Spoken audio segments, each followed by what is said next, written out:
fear of the Lord is the beginning of wisdom.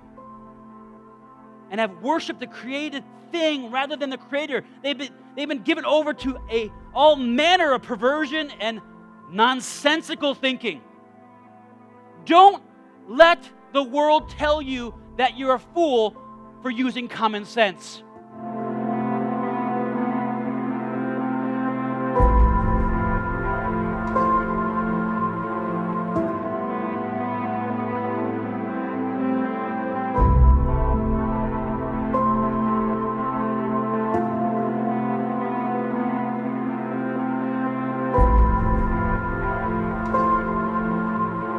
Today we're going to be talking about that third level of this pyramid of wisdom. And I couldn't be more excited. I can't wait to talk about this one. I've been blessed in the last few weeks to be, I don't know, God's timing is perfect, right?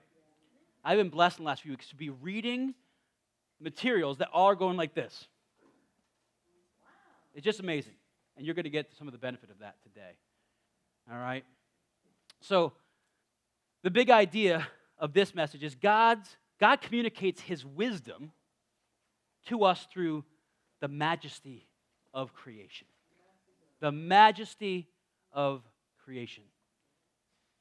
See, the natural world is the next level of this pyramid, and it is the one that we are rapidly losing touch with in our digital age. Rapidly losing touch. I don't know how many of you have a Peloton. I'm going to pick on you for a second. Back in the day, if you wanted to ride in nature, you had to go outside. Now, you can ride in nature digitally. Michael's like, yes, you can. No, it's just one of those things. We are more tied to our screens than ever. And I do believe that that has an impact on our culture, on our times, on our rhythms, and all those types of things. So would you open up to Proverbs chapter 3? Proverbs chapter 3.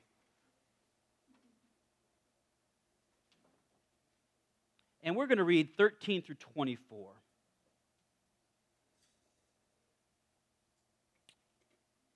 If I was a better pastor, I'd have the bookmark in there, but I'm not. 13. Yeah, it gives you time to get there too, right? Yeah. All right. Here we go. 13 through 24. Blessed is the one who finds wisdom, and the one who gets understanding. For the gain from her is better than the gain of silver, and her profit better than gold. She is more precious than jewels, and nothing you desire can compare with her. Long life is in her right hand, and in her left hand riches and honor. Her ways are ways of pleasantness, and all her paths are peace. She is a tree of life to those who lay hold of her. Those who hold her fast are called blessed. The Lord by wisdom founded the earth, and by understanding He established the heavens. By His knowledge the deep broke open, and the clouds dropped down the dew. My son, do not lose sight of these. Don't lose sight of these. Keep sound wisdom and discretion, and they will be life for your soul and adornment for your neck. Then you will walk in your way securely, and your foot will not stumble. If you lie down, you will not be afraid. When you lie down, your sleep will be sweet. How many people could do with a nice, sweet sleep? Did you know that in our day and age, the percentage of people who are not sleeping well has skyrocketed? Some of it is chemical. They're saying that the blue light that we see from our screens is stimulating our brains to a point where we can't rest. That's why they say it's really good to shut off screens for about an hour before you go to bed. The other thing is that through our screens, we're getting a window to the world. Whereas the title of today's message is that nature is a window to God. Nature, the natural world, is a window to God. All right? So, in Proverbs 3:13 through 17, that encourages the writer's son. So this is talking to a son, either a biological son or a mentor-type son, to get wisdom and treasure it. But at all costs, get wisdom.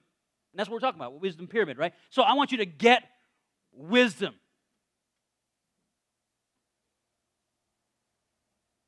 The verses begin with the personification of wisdom as a woman, which makes sense if he's talking to a young boy. Because if you want a guy's attention, you make it a woman. I can just picture the kid sitting there like doodling, and he's like, all right, wisdom's a woman. What? What did you say? All right, now I'm paying attention.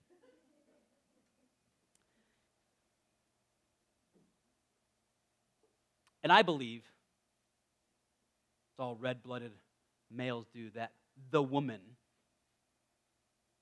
is the most beautiful and remarkable thing that God created. That's why when Adam went to name her, he went, whoa, man.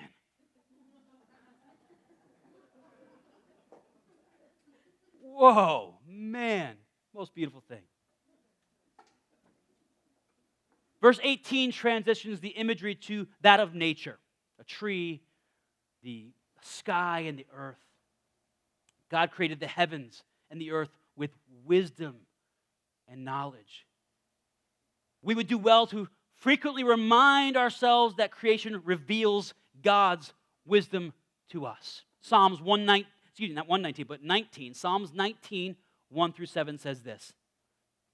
The heavens declare the glory of God, and the expanse proclaims the work of his hands. Day after day, they pour out speech. Night after night, they communicate knowledge. There is no speech. There is no words. Their voice is not heard. Their message has gone out to the whole world, whole earth, and their words the ends of the world. In the heavens, he has pitched a tent for the sun. It is like a bridegroom coming for her home. It rejoices like the athlete running a course. It rises from one end of the heavens and circles to the other end. Nothing is hidden from its heat. The instructions of the Lord is perfect. The instruction of the Lord is perfect, renewing one's life. The testimony of the Lord is trustworthy, making the inexperienced wise. On April 8th, 1966, Time Life published an addition to their magazine with the title, Is God Dead? Is God dead? And for many in our culture for the last 50 plus years, they have believed that scientific advancement had and would continue to prove that God was dead, or more poignantly, never existed. One of my favorite authors, Eric Metaxas, just released a book last week that I cannot stop reading, titled, Is Atheism Dead? The idea of the book being that against expectations, the 50 years of science and archaeological studies has not disproven the existence of God. As much as they wanted to, it has not. Rather, has brought leading scientists of various fields to consider that there is no better way to logically explain the layers of intricacy throughout the universe, from the biggest to the smallest, than to accept the existence of a designer. High-level cosmologists, physicists, scientists of all rank are saying, and they don't want you to know this. So we don't talk about this, but he's revealing that this is what's being said in academia right now. They can't get away from it. I need a volunteer. Anybody? Come on.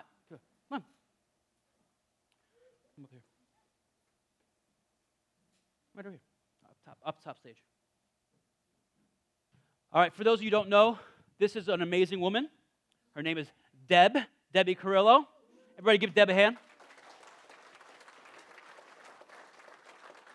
This is one of my favorite books. It is by Walter Isaacson.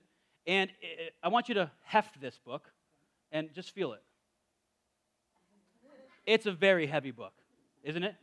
Now, if you page through it, what do you see? I see Words. I see pictures. You see pictures. Old-fashioned pictures. Yeah, pictures of architecture. Look at that. Yeah. That's a map. See, maps, all kinds of stuff. Now, I want you to tell me, look at that one. Yeah, wow.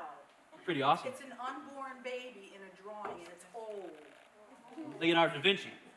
Now, Deb, I want you to tell me, how did this book come into existence? Well, somebody sweated over a lot of words, and they rewrote and rewrote and rewrote, made sure they got it right, did their research, found all those pictures, put it all together, had to make it into a manuscript, and send it off to who knows how many publishers before it finally got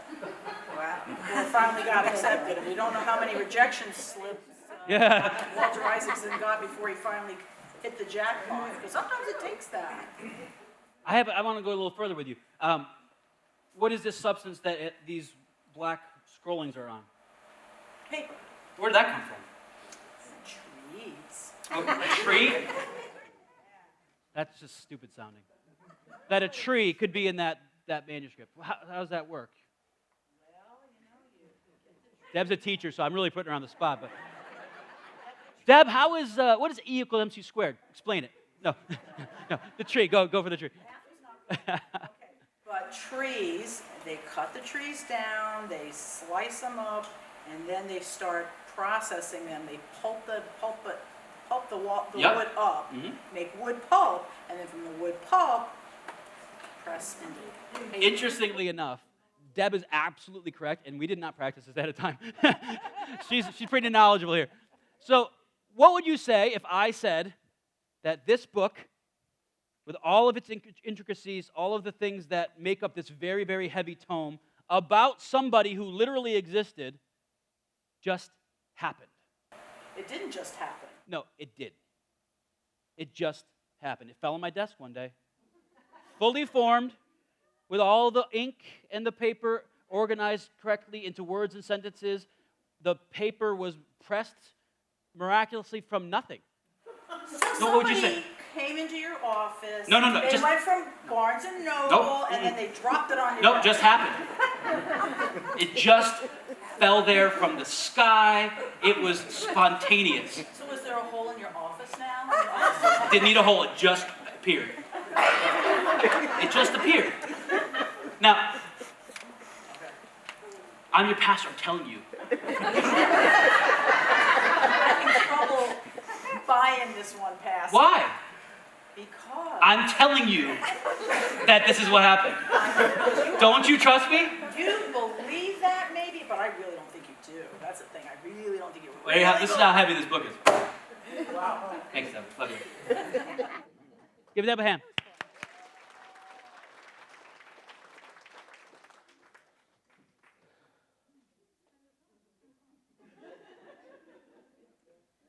This book is really heavy. A lot of people did a lot of stuff to make this book come into place. And nobody, if I believed that, if I really believed that, you would be required, especially the board, you would be required to get me help. I'm not even joking. If I believed that this came into being without any design, the words, letters, formed into words that form sentences, that form paragraphs, that form chapters, that form sections. Oh, and by the way, there's pictures with ink, and there's a cover that's sewed, glued with paper that was once a tree. Pages, I'm telling you, if I said this miraculously just happened, you would commit me. And you'd be right to do so. It's insane. It's absolutely insane.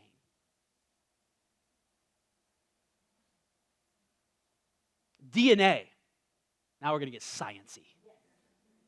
DNA is the material, the thing that carries all information about how a living thing will look and function. It's basically a book.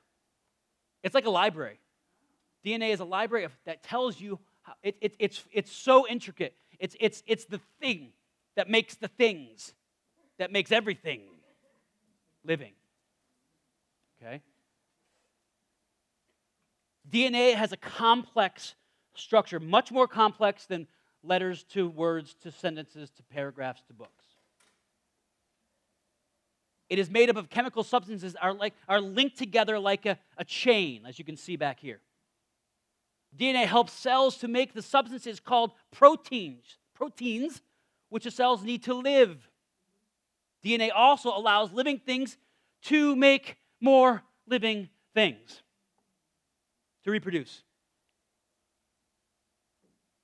There are 4 different bases in DNA. These 4 chemicals are repeated in different orders over and over again in each strand of DNA. So think about binary code, 1s and 0s. There's 4. You know what we can do with 1s and 0s? It's amazing. 1s and 0s can get a lot done. Think about the internet. It's all 1s and 0s. Think about adding 2 more of code structure into that, and now you have DNA. The order in which these bases are arranged is very important. If you don't put them in the right order, you have problems. It forms a code that tells cells to make certain kinds of proteins. The differences in these proteins is what makes different living things, such as a cactus, a gerbil, and 2 different people. Different people. Now I'm about to blow your mind. Each human cell has around 6 feet of DNA. Each human cell, not each human cell. Let's say each human has around 10 trillion cells. This is actually a low-ball estimate. That would mean that each person has around 60 trillion feet, or around 10 billion miles of DNA inside of them. The Earth is about 93 million miles away from the sun. So the library of information packed in your DNA could stretch to the sun and back 61 times in you. And it all has to work. And here's the kicker. You take one of those things out, everything falls apart. One. It had to work at the beginning. It had to work when it started. Because it couldn't evolve to that, because you take one of them out and it's gone. It had to work from the start. And that's just one person. Think how many times we go to the sun with all of us.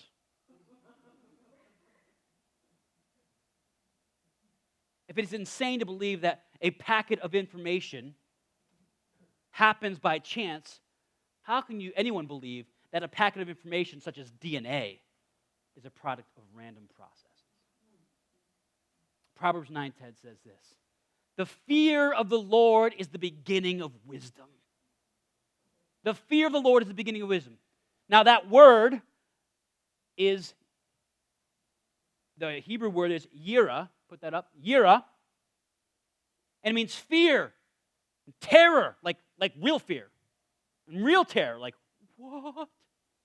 Like anybody who's ever seen an image of God has his face buried in the sand. He wants to get out of there because of the awesome nature of who God is. And he says, and the people who have had that experience say, I am undone, as if the very molecules of my body are trying to get away from the awesomeness of this being. But it also means this: awe-inspired fear of God, like an awe, like, whoa. When you start looking at DNA, the only response is, oh, it's always been there. We're just learning about it now. But it's been working since the beginning. Think about that. It didn't even care that we didn't know it was there. It's not like we figured it out and like, oh, thank God, you finally recognize all the good work I've been doing. It doesn't care. It doesn't care. It's always been working before we knew it was there. It also means respect and reverence. Yira. The natural world is an amazing muse as to the awe-inspiring nature of God. His bigness. Think about the universe. His power. His vast intelligence. His artistic genius. His ultimate control. Got the whole cell in his hand.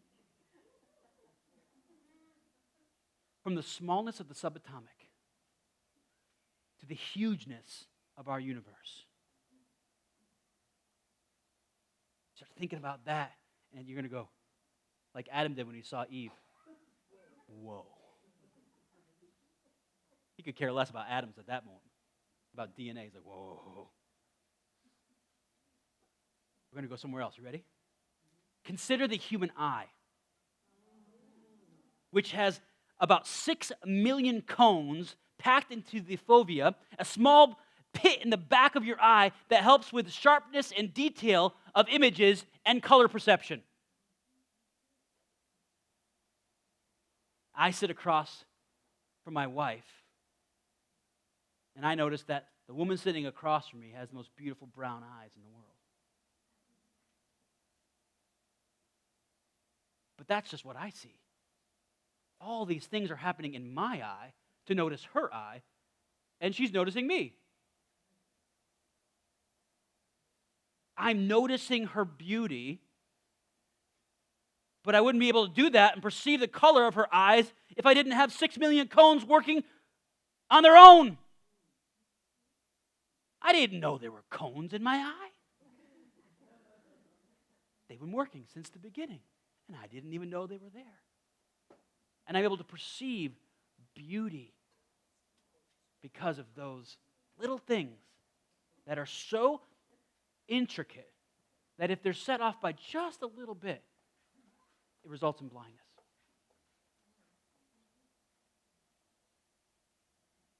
Now, we went small. Cones, DNA. Now, consider the placement and size of the earth, which is 7,917.5 miles in diameter. I measured it. It took me a long time. Long measuring tape. Scientists now know that the earth is precisely where it needs to be in what's called the I always have a hard time with this word. Habitable. Say that 5 times.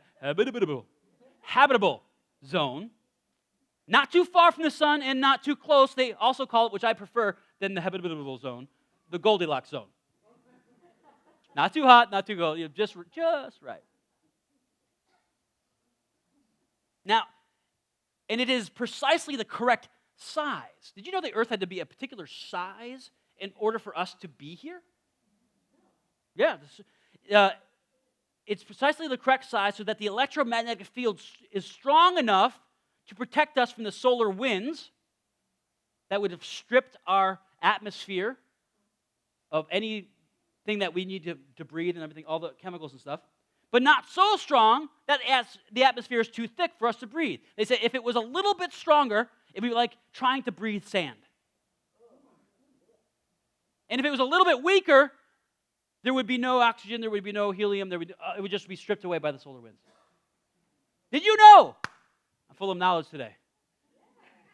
That Jupiter and Saturn must exist for life to exist on Earth. Jupiter and Saturn must exist for life to exist on Earth. Why? Because they're big garbage suckers.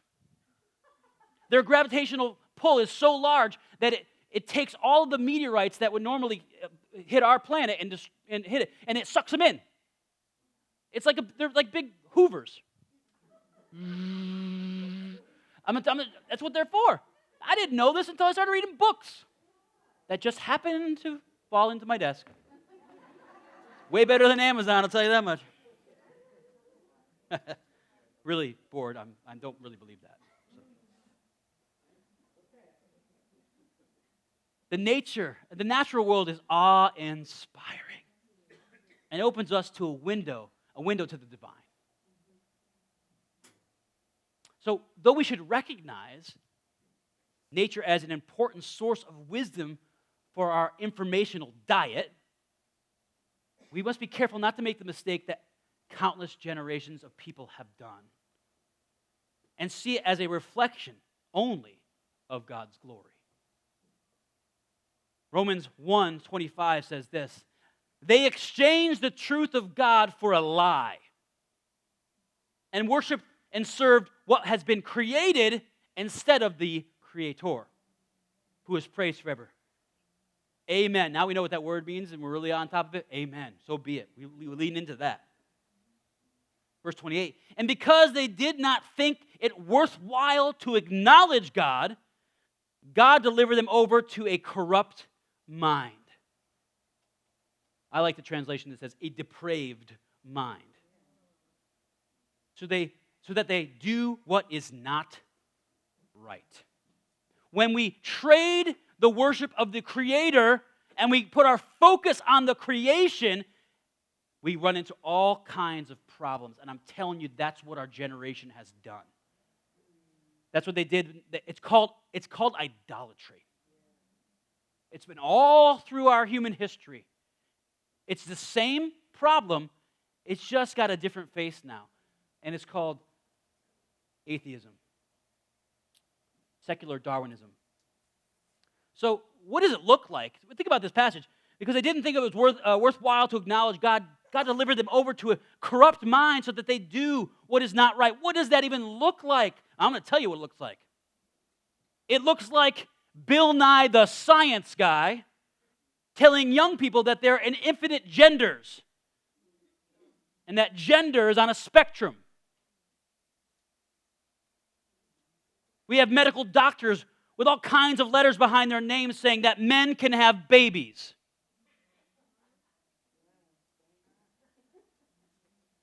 It's just insane.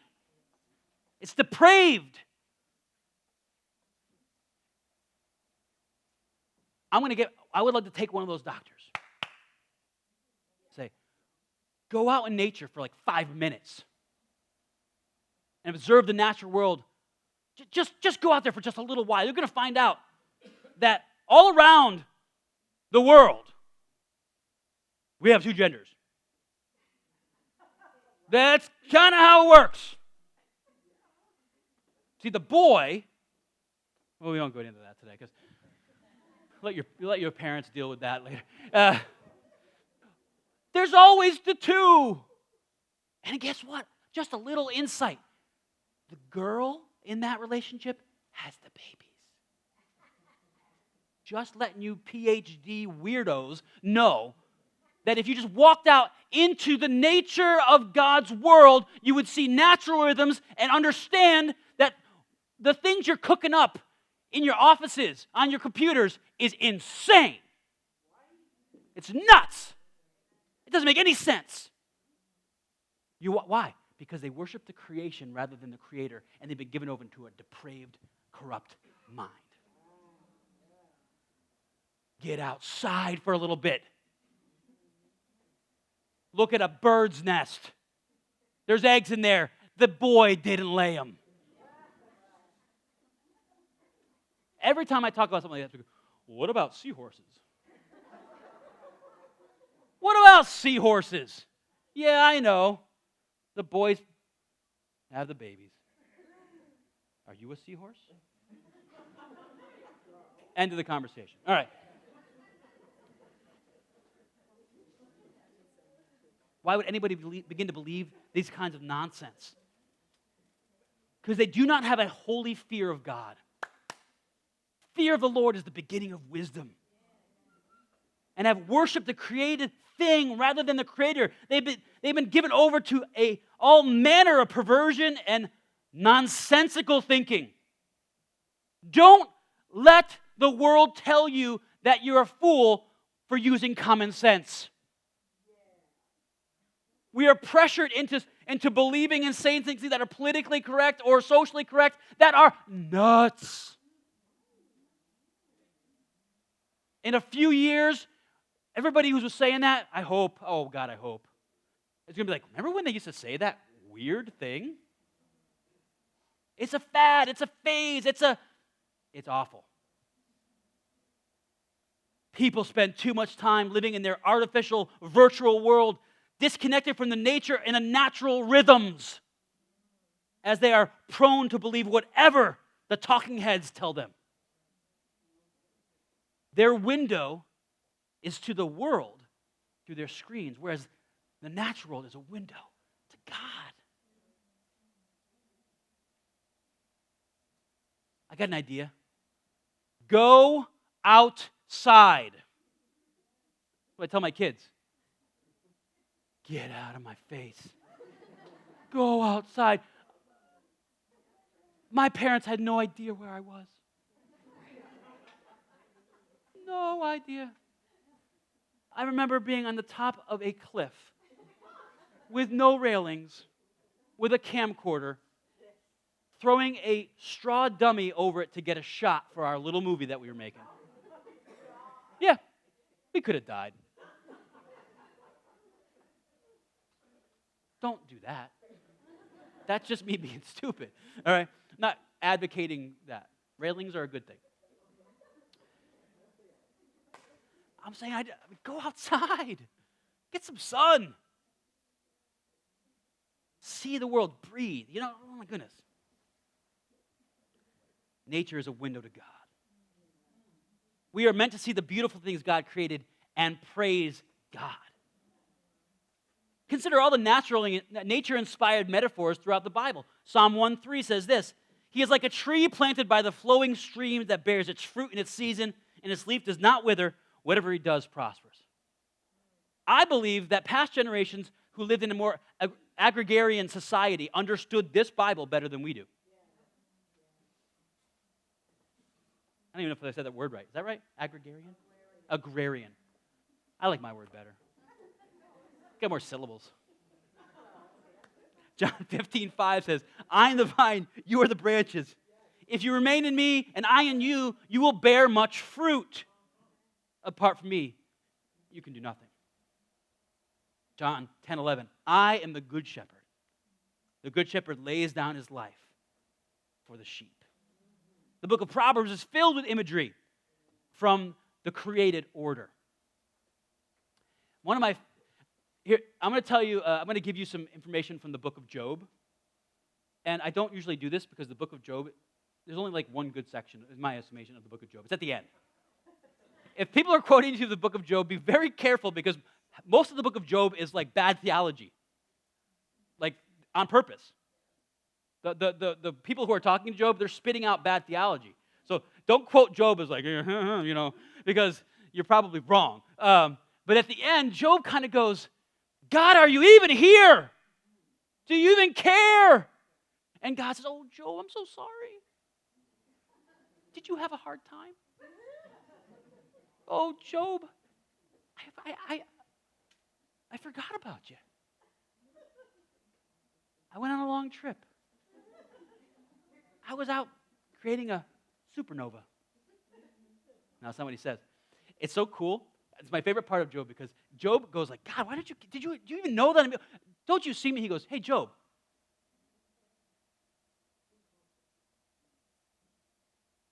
Consider the wild donkey. Consider the wild, what? Why am I considering a wild donkey? I just asked you, why do you not care? Yeah, consider the wild donkey. Did you provide for it? Did you make it? Did you feed it in the wild? Oh, and Job, consider the storehouses of snow. What? Did you store up snow so that it snows in the right time and doesn't? I didn't think so. And he just goes through all these. Consider the ostrich. What? Why are we talking about ostriches? I just lost my family, man. It's like, God never answers his question. He just says, consider the natural world. And by the time he's done, Job was like, you are God. You are God. I shut my mouth. You are right. You are worthy. You are good. You are powerful. You are the Almighty. I am a worm. All Job had to do was be reminded of God's natural world and the rhythms and the pace, and Job was undone by it. No more complaints. No more words for God. It's pretty cool. So read the end of Job. It's awesome. While it's easy to see God's wisdom in the beauty of creation, it is much more difficult to recognize when we consider natural disasters. We've seen them. Tornado will rip through a community. So we've had tsunamis in the last few, earthquakes and wildfires. Natural disasters reflect the sin-induced brokenness of this creation.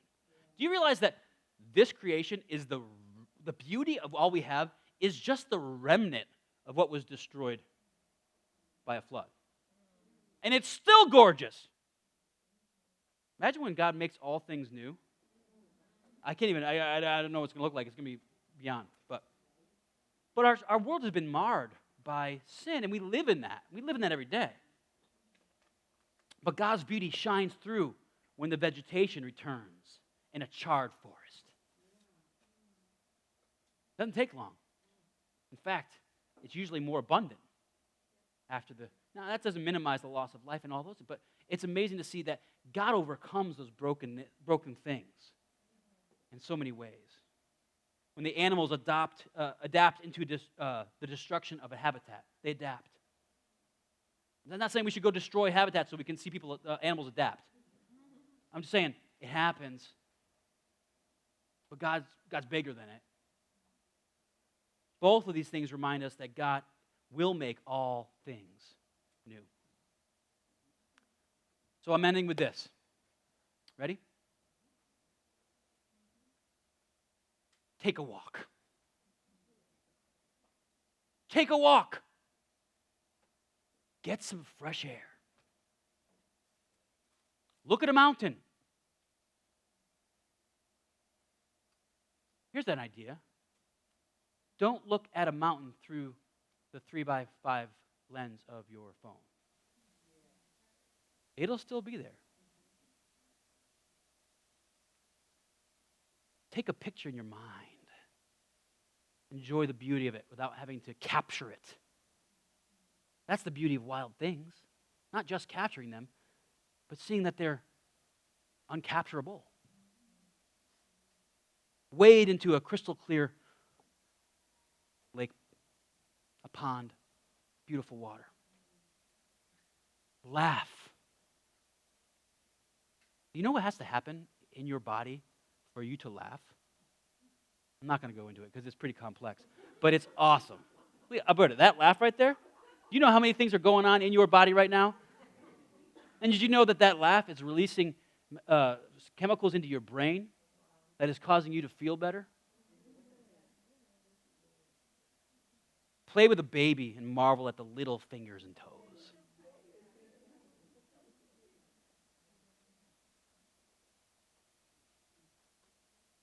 Enjoy the rapid oxidation of material in an exothermic chemical reaction.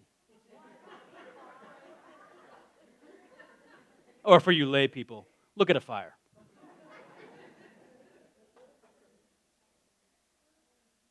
Hold your spouse's hand. Feel that electricity. You guys know that your bodies emanate electricity? Did you know that? You're electrically charged. So when you hold your spouse's hand, ooh. Give her a kiss. Tastes pretty good. You realize what happens in your brain when you kiss your spouse?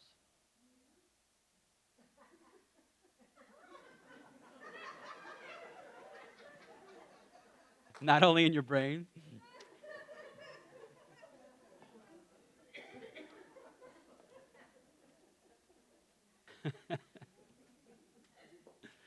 savor the taste of a piece of fruit. Indulge in a well-prepared meal. And that excludes every fast food joint in the world. Something that took time, that you had to wait for. Did you realize that you enjoy food more when you've had to smell it for a while? Your taste is enhanced by your sense of smell.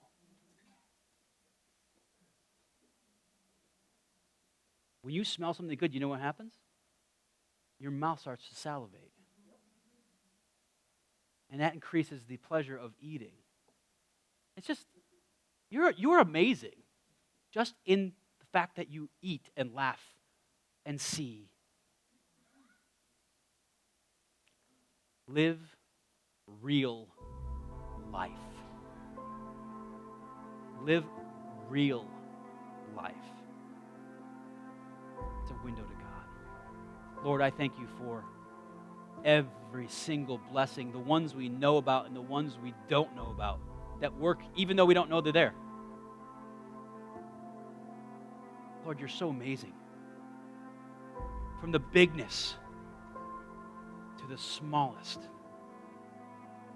They keep splitting them, Lord, and they can't seem to get to the bottom. Every time they split something and get something else inside. You hold all this together. You are so good. Lord, help us to get a steady diet, appropriate diet of the natural that just screams to us of the supernatural. Help us to get back into healthy rhythms of life and build a life of wisdom that is based in your word and is biblically centered in the natural world. We give you praise and glory. When we think about these things, Lord, words don't seem to be able to express. Just thank you. We love you today. In Jesus' name, amen. God bless. Go outside. Well, not right this second. You can talk and have a good. Love you guys. Have a great week.